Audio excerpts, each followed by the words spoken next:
केंद्रीय ऊर्जा मंत्रालयानं राष्ट्रीय वीज धोरण 2024चा मसुदा प्रकाशित केला आहे. विकसित भारत 2047चं उद्दिष्ट साध्य करण्याच्या उद्देशानं हा मसुदा तयार करण्यात आला आहे. 2005 मध्ये अधिसूचित करण्यात आलेल्या सध्या अस्तित्वात असलेल्या राष्ट्रीय वीज धोरणाच्या जागी हे नवीन धोरण आणलं जात आहे. मागणी पुरवठा तफावत, मर्यादित वीज उपलब्धता आणि अपुऱ्या पायाभूत सुविधा यांसारख्या मूलभूत समस्यांच्या निराकरणासाठी हे धोरण तयार करण्यात आलं होतं. त्यानुसार अपेक्षित उद्दिष्ट साध्य झाली, मात्र वीज वितरणातील उच्च संचित हानी आणि थकीत कर्ज यांसारख्या समस्यांचं निवारण झालेलं नाही.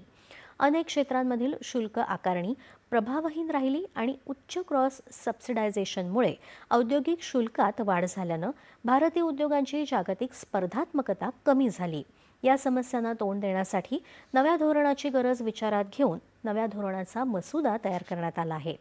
2030 पर्यंत दरडोई 2000 kWh आणि 2047 पर्यंत 4 kWh पेक्षा जास्त विजेचा वापर करण्याचं उद्दिष्ट निर्धारित करण्यात आलं आहे.